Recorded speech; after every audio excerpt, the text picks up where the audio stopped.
we'll start off the part 4 actually. We after the recap of the part 1, 2, 3 we did, and then we did a recap. Now we are going into the part 4, wherein actually you start working with the examples. Okay. So how do we go about that? Let us see. There are certain set rules for acid-base balance. These are called the 8 sequential rules. If you follow these rules, you will never miss the diagnosis of an acid-base disorder in the report. Okay. Of course, all these rules are above and also supplementary to the history and the presentation of the patient, which should give you an overall idea what could be the acid-base problem. Okay. So the person must presented to the emergency. You will have an idea whether he could be having acid-base disorder, and if so, what sort of disorder. So let's say somebody comes with barbiturate poisoning and respiratory depression. You can surely expect that the respiratory depression would lead to retention of carbon dioxide and respiratory acidosis. Likewise, somebody came with salicylate poisoning. It could be an anion gap metabolic acidosis. Somebody is a severe diabetes with ketoacidosis presenting with acid-base disorder. You can expect it as an anion gap metabolic acidosis. Like that, the clinical scenario itself will tell you what you will be expecting. Okay. So after that, you take the ABG and then use the sequential rules, and then come to a diagnosis based on the lab findings. Lab findings cannot be treated. You have to treat the patient. So you should also interact with the patient's history, physicals, and then all the other things together, put together biochemicals, and of course the ABG values. So this I am saying is because nothing supersedes proper clinical history taking and clinical examination. Everything is an addition to that, and nothing replaces it in any particular area of our medical studies, right? So patient rules the roost, and patient examination is important. What are these rules? 8 important rules. There are some sub rules also there after this continuing, that is for the mixed acid-base disorders. Mostly these are useful for simple acid-base disorders. Simple means there is only one abnormality of the 6, not all or 2 or 3 combined together. So mixed means there is a combination of metabolic acidosis, respiratory alkalosis, NAGMA plus AGMA, respiratory alkalosis, metabolic alkalosis, like that, various combinations. That we are not dealing now. That is part 6 or part 7. Now we are in the part 4, where we are looking at the sequential rules for diagnosing simple acid-base disorders. So what is the rule number 1? The first thing is you must look at the pH, because pH is the guide to know whether it is acidosis or alkalosis, or acidemia and alkalemia are reflected in the pH. We can safely assume acidemia and the pH is acidosis in the body, with a few exceptions. So you first look at the pH, because we are not going to go into the body and see. We are only looking at the blood and then see. So acidemia and alkalemia could be reflection of acidosis and alkalosis. So the first and foremost thing is look at the pH. Then there are 2 variables that can occur. One is the respiratory variable. The other is the kidney variable. The respiratory adjustment occurs by way of changes in the PCO2. The kidney changes occur in the form of bicarbonate adjustment. So PCO2 and HCO3, they will rule the roost to decide which type of disorder it is. So pH, PCO2 and bicarbonate.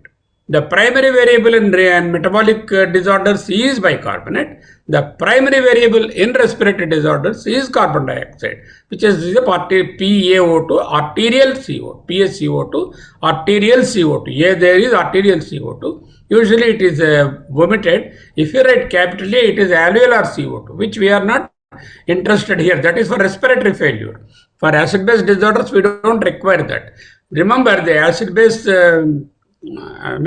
ABG that you do is not only useful for your acid-base disorders, it is also useful for respiratory failure. So the same values will be useful there also. So, but that we are not talking at those things now. So the patient may be having a combination of both. He may be having a respiratory failure associated with an acid-base disorder. That's important. But having said that, we would like to focus here on the acid-base disorders. So what do I do? I do the pH, and if the pH is it acidic or is it alkalemia or is it neutral, normal pH, which is 7.4. Suppose here 7.4 means it could be normal in the blood as well as in the body, or it is normal in the blood but there is a mixed disorder in the body which got compensated and nullified to each other. Let us say there is a metabolic acidosis and respiratory alkalosis. They both have matched to such an extent that the pH is maintained normally, but both the processes are still there. So by looking at the pH alone, we cannot say that this is acidemia and this is alkalemia, this is acidosis, this is alkalosis. That is why we require the further workup. So a normal pH mostly tells the patient doesn't have a disorder, but occasionally it will be a combination of two opposite types of disorders which could match and bring the pH to a normal level. Keep that in mind. We'll come to it. So direction of the pH, PCO2 and the direction of the bicarbonate are important. Earlier also I have told you and you learned that if the pH goes down and the bicarbonate also goes down, it is metabolic. Likewise, if the pH goes up and the bicarbonate also goes up, it is again metabolic alkalosis. And the vice versa of that is, if the pH is going down and the carbon dioxide is going up, this is the respiratory acidosis. The pH is going up and the carbon dioxide is going down, this is respiratory alkalosis. So ROMS, that is respiratory opposite, metabolic same side. Moment of the primary variable will be same side, and of course the secondary variable will follow the primary variable in a simple acid-base disorder. If the primary variable is going down, the secondary variable also will go down in both metabolic as well as respiratory disorder. If it is a simple disorder, if it is a mixed disorder, then the secondary variable will not be as you expected. That is why we are interested in the primary variable. Okay. Now the third question is, establish the data are consistent or not. Why? This could be a problem because the lab value sometimes may not be correct. Either the analysis in the analyzer in the lab or in the sample collection, when you do an ABG sample collection, the one important practical precaution is you have to tap the arterial blood without any atmospheric air entering into the syringe. So first of all, you expel all the air in the syringe, and then properly locate the artery and take the sample. While drawing and withdrawing the needle, you shouldn't suck some air, atmospheric air, into the syringe. If you do that, what will happen? The atmospheric air contains 20% oxygen and it contains some carbon dioxide also depending on the room air, and these could vitiate the values in the blood. Also, that's one important thing, collection of ABG under strict precautions with no air mixture or air bubble in the syringe. Number two, it must be immediately analyzed. The moment you keep the blood for some time, the blood cells there, particularly the RBC, the use of the materials in the blood which will shift the pH in such a way that we will not get a true picture of what is in the body, but we will get some erroneous results. So one important precaution is take the blood sample strictly under aseptic precautions with no air entering into the syringe, no air bubble at all, before drawing the sample and after drawing the sample. Make sure that if at all there is a slight air bubble is there, best thing is to take a second sample or expel the air bubble immediately and see that the air doesn't interact with the blood. Second thing is you have to analyze it as soon as possible, almost instantaneously. Take the sample by your own hand, go to the lab and feed it to the ABG instrument. That way you can avoid the errors due to time delay in the sample collection and the analysis. So remember, these are two important points that could cause a data inconsistency. How do I ensure that? There is a way of doing it. I will show you how to do it. Then you know what is the anion gap, and all of you have worked correctly, and in the corrected anion gap all of you have taken the serum protein as 3.5 as the upper normal, now the normal limit, but then usually 4 is taken in the books and in the Western literature. So if 4 is the normal, if 2.5 is the value I gave in the question, so that means there is a gap of 1.5. for every drop of 1 gram, we expect 3-point shift in the drop in the anion gap. So 1.5 is the difference between 4 and 2.5 in that exercise, means it is 4.5 units it would have dropped. So that you add to the observed anion gap. That is what is called the corrected anion gap. We'll do that when we come to the question. Anion gap may not be required if you are not suspecting metabolic acidosis. Suppose you are dealing with respiratory acidosis or respiratory alkalosis. Anion gap is only a completion to see whether there is any mixed disorder. But in a isolated disorder, anion gap may not be required. But all the same, we work it because we don't know. There may be a mixed disorder for that reason. Okay. The fifth one is, we know that there will be a respiratory compensation which occurs in a few hours, and the renal compensation which occurs over a few days to a week, and whether these compensations are appropriate, and these compensations are not the same for acute as well as the chronic respiratory acidosis. They vary, so we require a formula wherein we can see the compensation is appropriate, and that formula should be very easy, not a big calculation. I'll give you the chart of that formula. Number 6, you have to do the delta gap, and whatever delta anion gap you have got, that you add to the bicarbonate that you have observed, and then subtract it from 24, and you get a delta bicarbonate, and that delta gap and delta bicarbonate will tell you about the hidden mixed disorders. So do an delta anion gap and delta bicarbonate gap.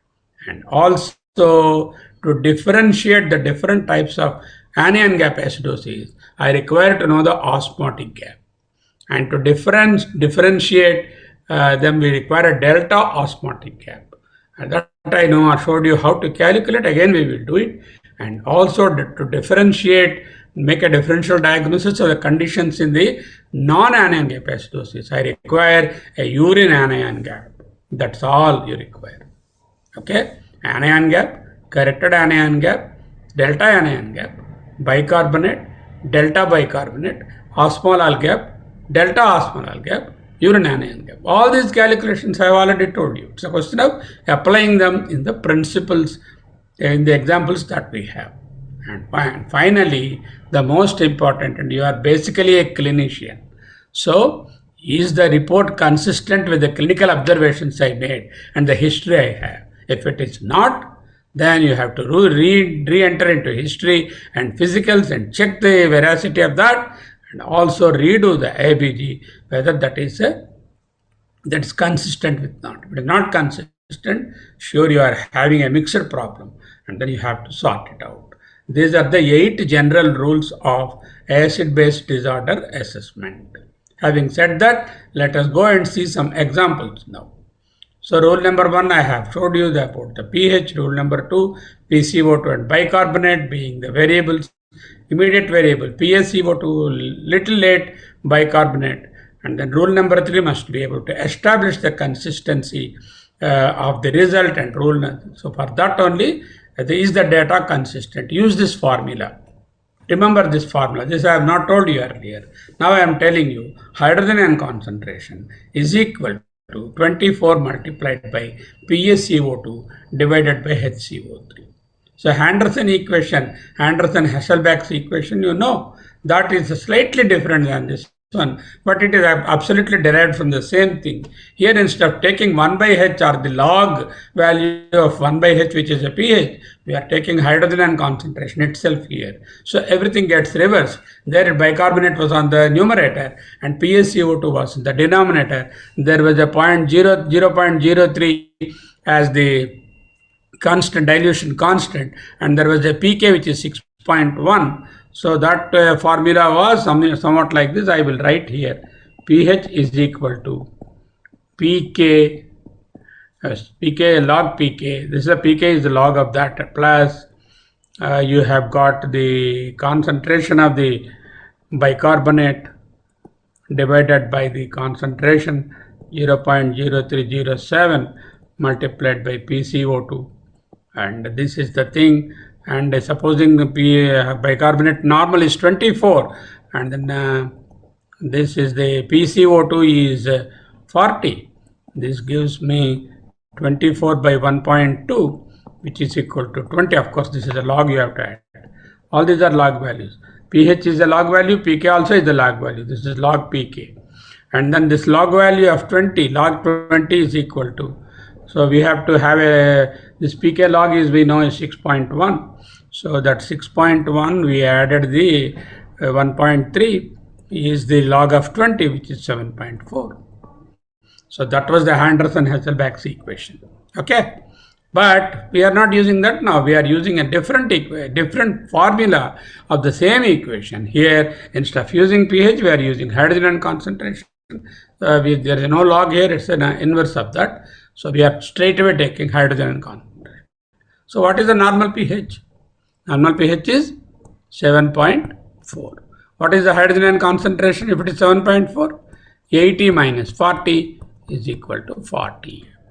Now, our pH, closely follow what I am saying is, the pH, normal blood pH is 7.4. Okay. So I can convert pH into hydrogen ion concentration. Hydrogen concentration is equal to 80 minus 4 is 40 is equal to 40 is the normal hydrogen ion concentration. Now what I am saying here in this formula, hydrogen ion concentration is equal to 24 multiplied by carbon dioxide divided by bicarbonate. That's what I am saying. How did I get this 24? I will work it out. 40 is the normal hydrogen ion concentration multiplied by X, that multiplied by, let's say, multiplied by some number, let's say K, into, PCO2 is 40, bicarbonate is 24. Normal PCO2 is 40, bicarbonate is 24. So this becomes what? 24 by 40 is 1.66. You calculate on your calculator. Okay. 40 is equal to K into 1.66, or K is equal to, we have to bring that 1.66, 40 over 1.66. This I will take there below that, and K is equal to 40. This is 24. That's what is the 20. So the 24 is derived from the very formula itself. Okay. You work it out and see. So hydrogen ion concentration is equal to a constant number multiplied by PCO2 divided by bicarbonate, because we inverted the PCO2, we inverted the pH. Here the numerator and denominator also get inverted here. We are no more taking logs, we are taking direct numbers. So the logs have gone. The hydrogen ion log is gone, and the constant log is gone, and log of HCO3 by carbon dioxide also is gone, but they got reversed. Numerator became the denominator has become the numerator. Why? Instead of taking pH, we are taking hydrogen ion concentration, which is an inverse of that. So HAN concentration is equal to a K multiplied by PCO2 by bicarbonate. My PCO2 is 40 and my bicarbonate normal is 24. 40 divided by 24 is 1.66. And if I want to know what is the value of K, K is equal to this 40 divided by this 1.66, which is equal to 24. That's what exactly I have written. So now I gave you a formula now. H is equal to HAN concentration is equal to 24 multiplied by PCO2 by bicarbonate. So this HAN concentration is dependent on the pH. Supposing the pH is 7.6, what will be the HAN concentration? 80 minus 60 is equal to 20. So I have to write 20. Okay. Now, instead of looking from the pH, what I will do is I will work with the PCO2 and bicarbonate and see, I will get some HAN concentration and see whether it matches with my pH, and that is the consistency. We will do with an example. In a particular patient, let us say the pH value is 7.2. pH is 7.2 and the bicarbonate is 20 and the PCO2, if this goes down, this also will go down in metabolic H2. So PCO2 here, the primary variable has gone down, then this is 25. And check for internal consistency. How do I do that? Hydrogen ion concentration is equal to 24 multiplied by PCO2 25 bicarbonate 20. This will be the number. This is equal to 1.25, isn't it? 20 divided with 10 by 12.5, which is equal to 1.25 into 24. That is 24 plus 12, 6, 30. Okay. My hydrogen concentration is equal to 30. So my pH should be 80 minus 30 is equal to 50. Sorry, 24, not 24. 24 into 1.25 is how much? Just work it out. 30. 30. Okay. If it is 30, then my pH should be equal to 80 minus 30, which is equal to 50 there. 7 I have to write neutral pH. I bring the 5 there, 7.5. But my lab has given 7.2, which is wrong, which means the data is not internally consistent. So there is a given pH and there is a pH obtained by using the hydrogen concentration with this calculation. They must match to the second digit at least. Here there is a difference, there is no problem. Let's say it is 7.26 and I got 7.24. I can accept, but not in the first decimal. If there is a difference in the first decimal, you would say that the data is not consistent. Why I have to do? Every time the lab value is there, you have to do the lab consistency. Without that, we should not proceed further. That is rule number 3. Now you understand this table. This is the crux of the acid-base disorder. Metabolic acidosis, pH will be down. Primary variable bicarbonate is down. Acidosis is pH low, and then bicarbonate is the primary variable, it also goes down. That means there is less alkali when there is more acid. Okay, the secondary variable follows the primary variable. Okay, this does immediately because the respiratory compensation is quite quick, and you can see this compensation occurring very quickly.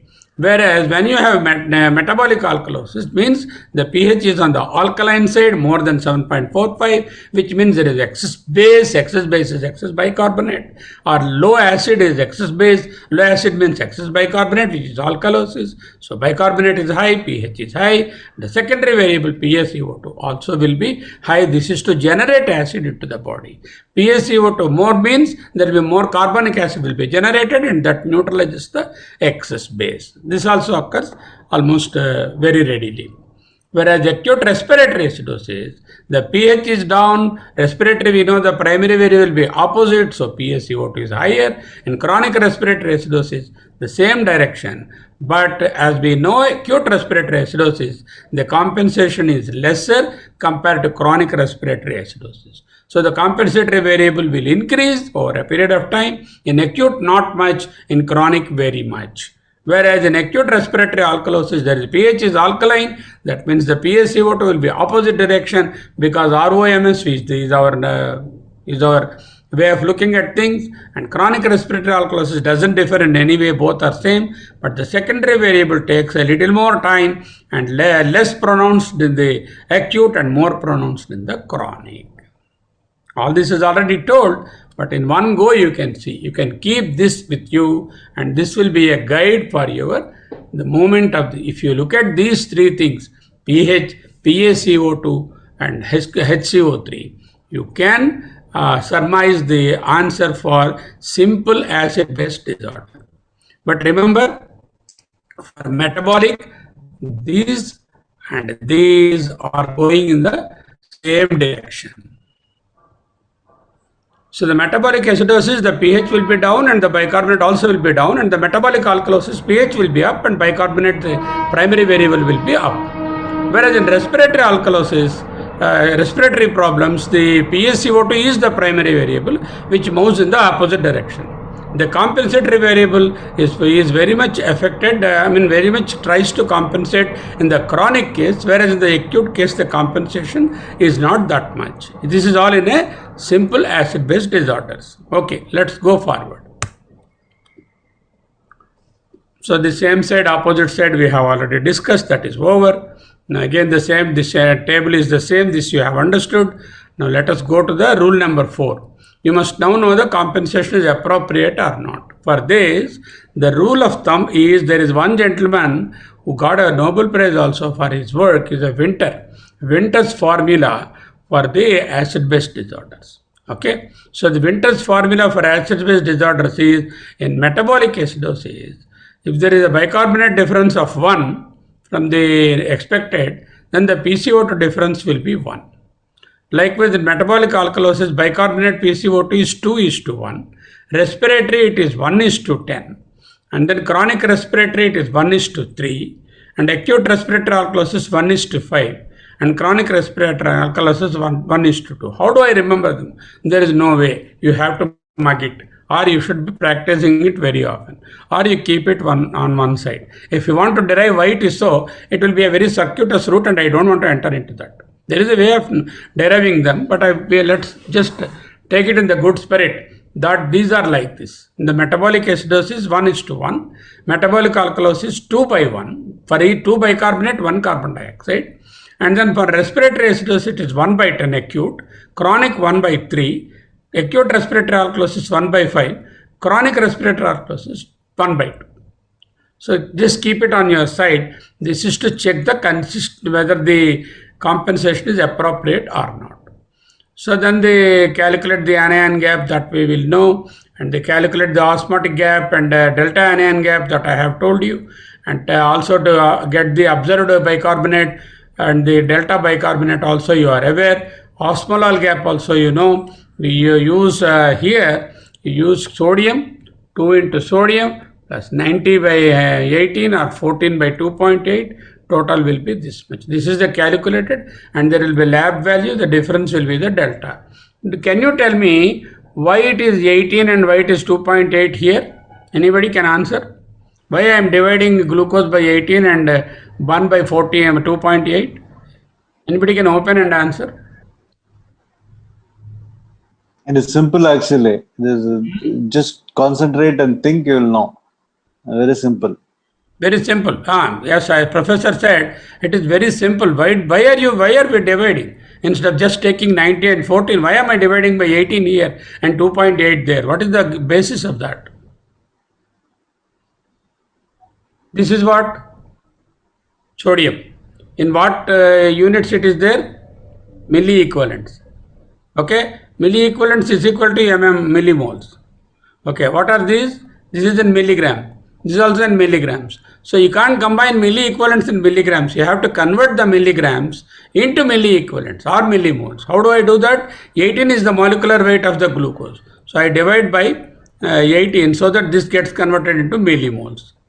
Likewise, 14 is the molecular weight. So I divided by 2.8 is the molecular weight. I divide 14 by 2.8 and that becomes the millimoles of 1. So everything will be in the same unit, then you can mix it up. You can't say this is in liters and this is in kgs, and you can't mix liters and kgs and meters.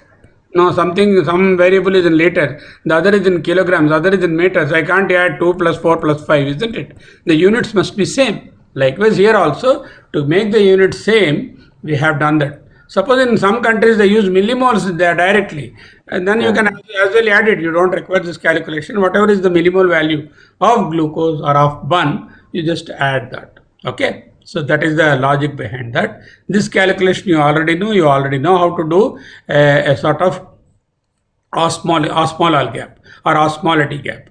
So you calculate the osmolality. What is the measured osmolality in the lab by minus calculated osmolality is what is called the osmolar gap. When is it important? Whenever you are dealing with anion gap metabolic acidosis.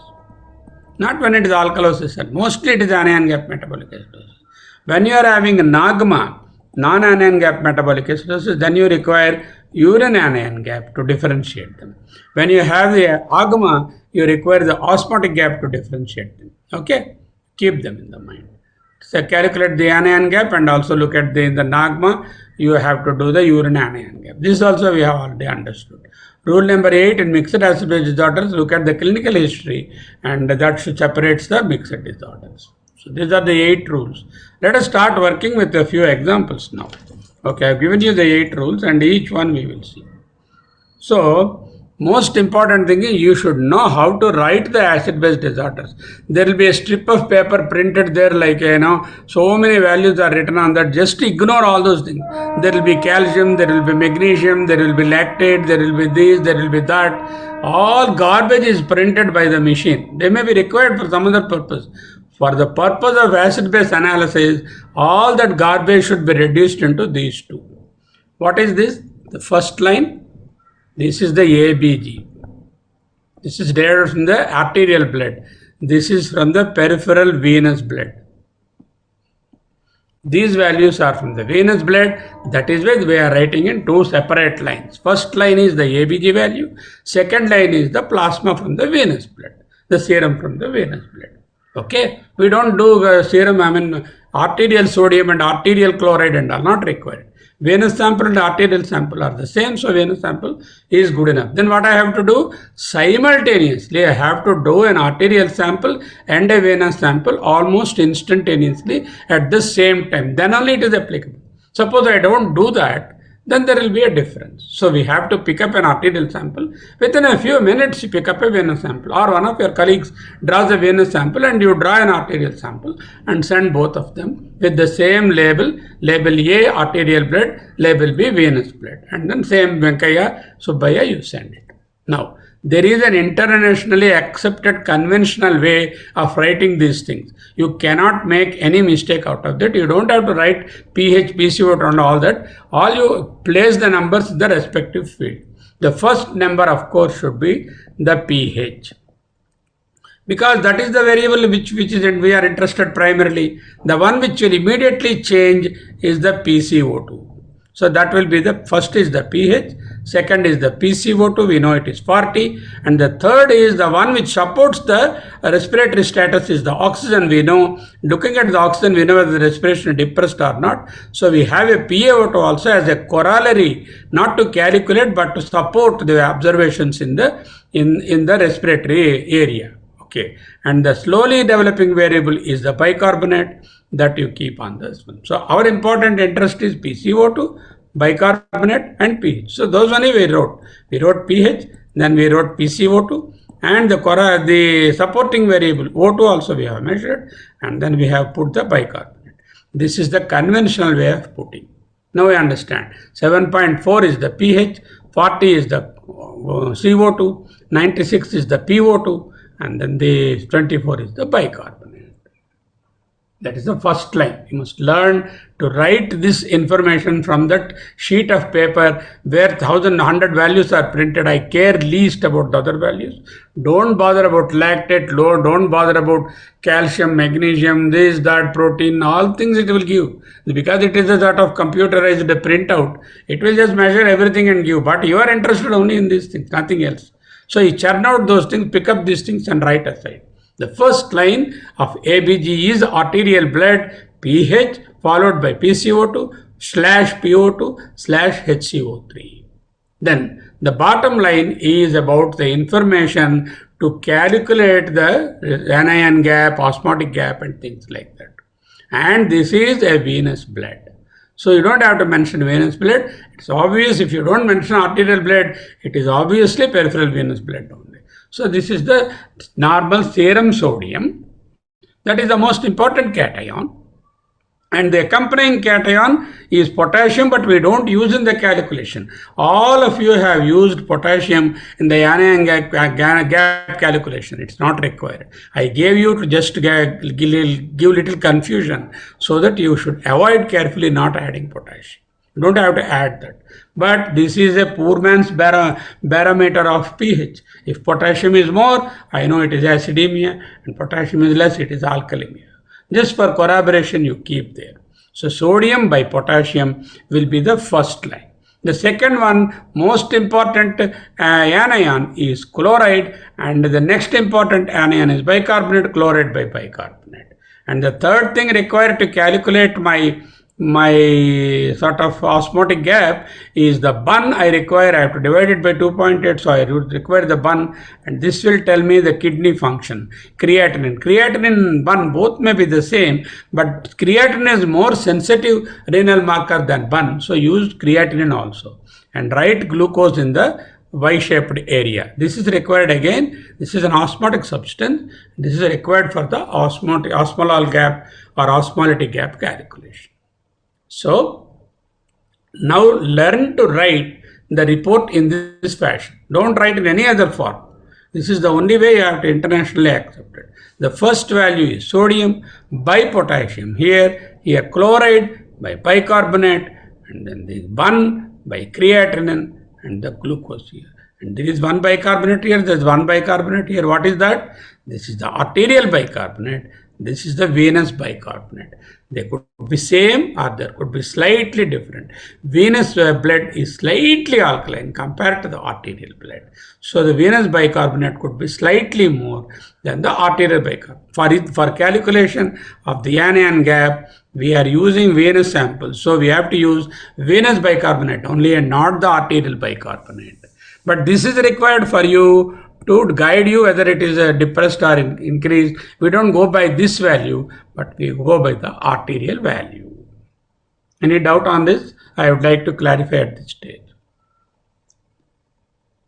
Now, I will show you, each one of you open and then tell me what I have to write.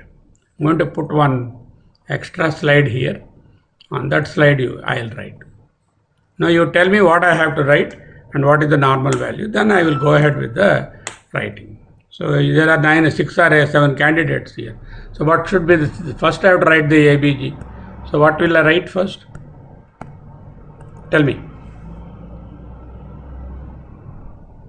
Open.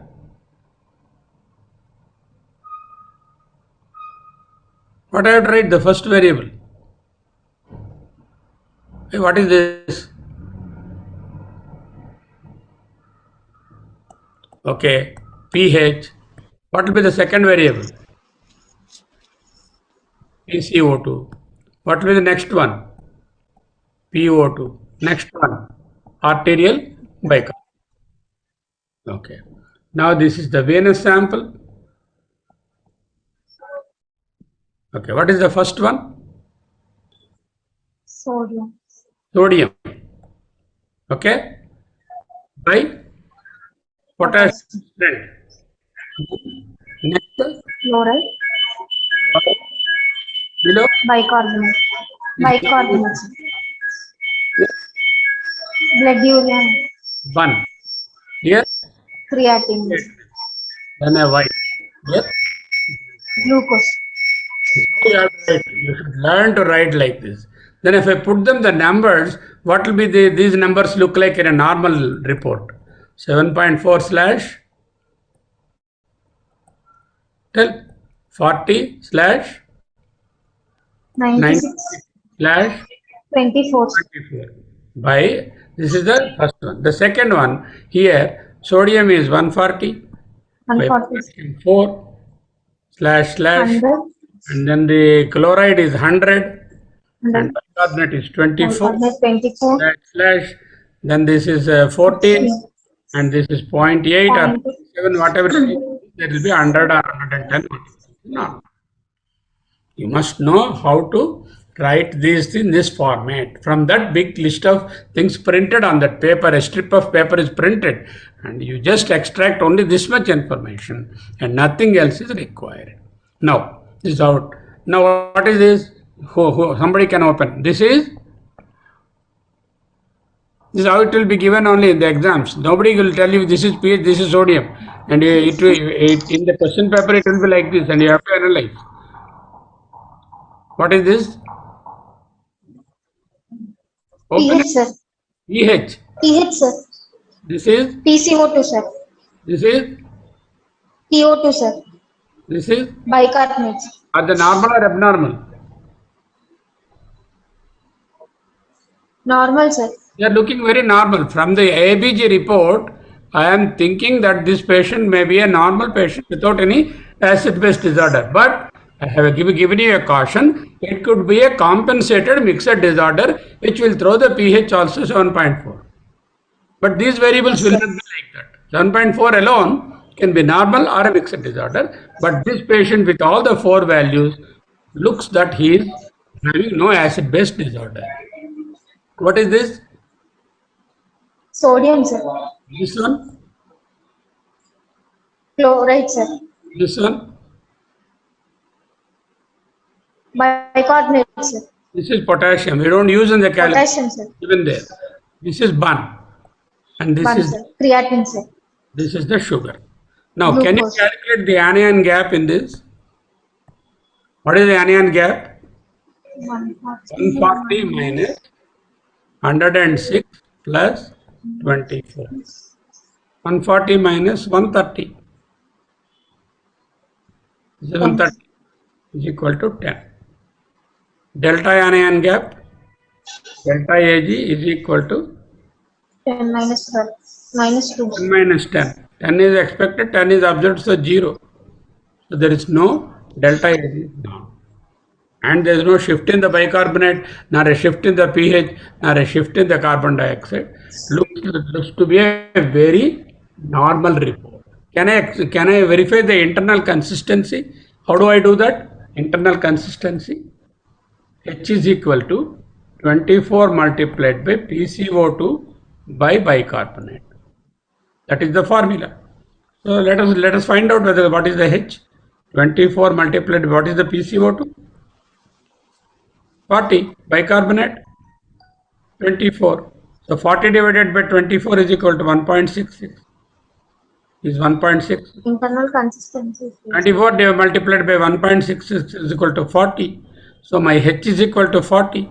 H is equal to 40 means pH is equal to 7 I have to put. 80 minus 40 is equal to 40. That 4 I have to bring here. 7.4. So it's tallying. So the internal consistency is verified. So this is the patient. Here is a patient where the ABG looks normal. The peripheral blood values also are looking normal, and the lab values are internally consistent. And you don't have to go further to dissect in this particular case. Let us look at question number 2. Somebody else can take the mic. Now you have to identify each value and tell me what it is, and then you have to go ahead with those 8 steps. What is this?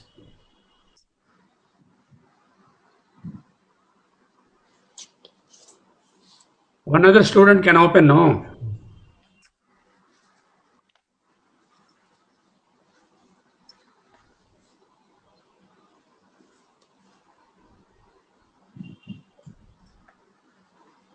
Is there a problem in opening or problem in speaking? I think you should Hello, tell sir. us some name. Okay. Ah, Okay. pH somebody- is 7.47, sir. 7.47. This is what? PCO2 29, sir. This is what? 94. PO2 94. Bicarbonate is 22. 22. Okay. Now from the pH, what is your inference? Alkalosis, sir. There appears to be alkalosis, isn't it? Okay. Alkalosis means the pH is up, isn't it? Slightly up. 7.45 upper limit, 1.47 slightly up. And when this is up, if it is metabolic alkalosis, what will happen? The bicarbonate also will be up. But here the bicarbonate is not up. So it is not metabolic. Is it respiratory? Possible, because when this is going up, the PCO2 is coming down, isn't it? So Yes, that sir. means it is. We are probably looking at respiratory alkalosis. Okay. Okay, and that is supported by if it is metabolic alkalosis, I expect this would have gone up. That is not the case, but the other way around, this has gone down. That means it is probably respiratory alkalosis. Looks like that. You have to work out and then see. And then the second question is, first question is pH. Second question is, what are the variables moving? Third question is, what is their internal consistency of the pH of the calculation? H is equal to 24 multiplied. 24. What I have to write? 24 multiplied by PCO2 I have to write. What is my PCO2 here?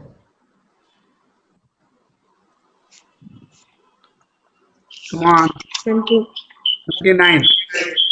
What is my bicarbonate here?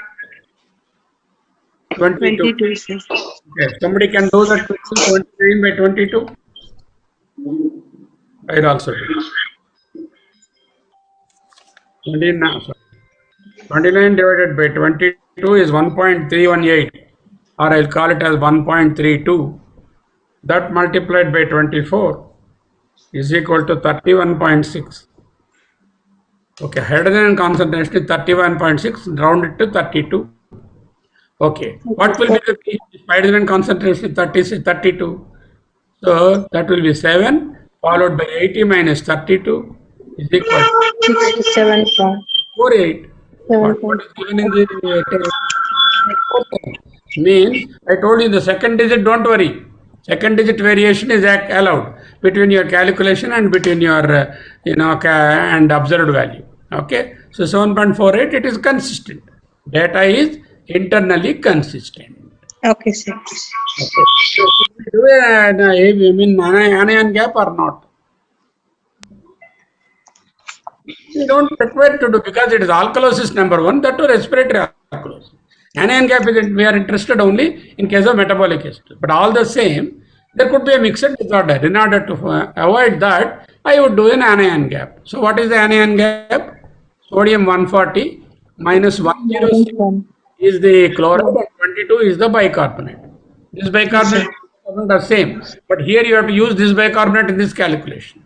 Okay, so that is what 110 to 128. 140 minus 128 is 12. So 10 and 12 are same. Observed minus expected is 10. So plus 2 is allowed, plus minus 2 is allowed. So there is no anion gap. So as expected, it looks to be a simple disorder. There is no acidosis, metabolic acidosis gap type added to this particular. To that extent, we can conclude. Okay, should we do an osmolar gap? We don't require, because when we are having anion gap acidosis only, if it is anion gap acidosis, then we require an osmolar gap. That we are not doing. Supposing I have to do that, then you require one more variable. What is the plasma osmolality in the lab? That value you have to have. That will be there printed, and from that you can take it. Okay. Internal consistency verified, anion gap verified, respiratory alkalosis. Then the question is it compensated and is it acute or chronic? Respiratory acidosis, respiratory alkalosis can be acute or chronic. Now look at the formula. What is the compensation for acute and what is the compensation for the chronic alkalosis? I will take you back. Yeah. So acute respiratory alkalosis, the compensation is 1:5. Chronic respiratory alkalosis 1:2. That means for each shift in the carbon dioxide, there will be a shift of the one bicarbonate should shift the carbon dioxide to 5. Here one bicarbonate should shift the carbon dioxide of shift of 2 should produce shift of 1 in the bicarbonate. Now let us see what is our carbon. 1/5 and 1/2. Remember, 1/5, 1/2. We'll go there and check what is our value here. 1/5 for the acute and 1/2 for the chronic. Okay, this is bicarbonate upper value, lower value is carbon dioxide. What is my carbon dioxide? 29. How much down it is from 40? 11 units down. 40 is the normal value. So 11 units down. If it were to be chronic, only the bicarbonate will shift by 2 units.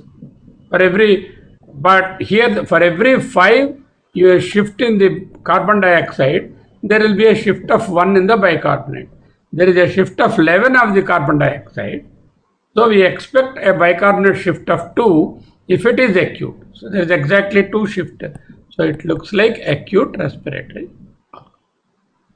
Why not it is chronic? If it is chronic, for every shift of 2 in the carbon dioxide, I get 1 in the bicarbonate. I have 11, I must at least have 5.5 shift in the bicarbonate. So 24 should come down by 5.5, which is equal to 18.5, which is not the case here. So it is not chronic respiratory alkalosis. It is acute respiratory alkalosis. You know that in acute, the changes will be minimal, and the chronic, the changes will be more pronounced. That also we know. So that is why it is 1/5 versus 1/2. Okay, 1/5 is a lesser change. 1/2 is a greater change for every change in the carbon dioxide. This is how you work out and see whether the compensation is correct or not. So here comes the answer. When you write a diagnosis, what you have to do, this patient has got acute respiratory alkalosis, well compensated. That is the diagnosis for this. Okay. So this is how you go about, and from tomorrow onwards we will do the other questions. There are 10 questions, 2 we have covered. Tomorrow means Tuesday. Actually, what class they have tomorrow, sir? Tomorrow, I don't know. I'm right now. No. Tomorrow also. Tomorrow I'm not there. I'll be coming back on 28th. Yeah, PGs will be doing. Do you have any PG class tomorrow on Fridays? Friday they have the college program in the afternoon. No, afternoon, okay. Morning.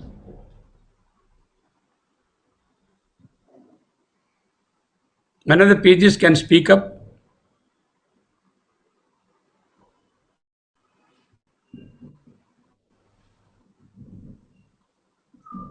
Hello, sir. Is there any class for you, PG class in the morning tomorrow? Sir, am I audible? Yeah, you are audible. Am I audible? Yeah, yes, sir. Sir, PG class tomorrow morning. That was the question. yes, sir. Yes, sir. Interactive session on jaundice is there, sir. Okay, interactive session on jaundice. Who is taking? Sudhir, sir. Okay. We have to present. Okay, you go ahead with that and we will meet on next Tuesday. For today, I am going to give you an exercise and take that exercise and all of you answer whether what sort of disorder is that. Okay, now you take that exercise and note it down. Maybe I'll project it. It's easy for you to write it down on your paper, and then this is the exercise for put the answer to me. Only one question only I am giving, and then you can answer that. So you answer this question also, whatever you have done now, the second question, and also the third question. Second question you copy it. Second question we have answered. Now again, you for your own convenience you do it. You copy it. Copy the second question, and I'll project the third question also. Let us again you submit for both. For second question as already done, but of course again you do it by yourself. And third question, now we identify what are these values also. While writing the report answer, you say the first 7.47 is the pH, 29 is the carbon dioxide PCO2, 94 is the O2, 22 is the arterial bicarbonate. Like that you identify each one of the variables and give me the answer for the second question. I am reading out for you 7.47/29/94/22 ABG. The venous plasma 140/106/14 by 4/22/0.8, and in the Y you write 116. This is question number 2. Now I am giving you question number 3. This also you write. 7.42, 29, 94, 19, 140, 110, 12. Lower part 4, 19.7. We are not dividing anything by anything. Just for convenience, we are writing that way. The numerator and the denominator. They are not numerator and denominator. Upper part and lower part. They are not plus or minus. They are only slashes. We are not adding anything there. Just for the writing the values in a conventional manner. And the glucose is 117. So these two questions you have to answer and tell me. Okay.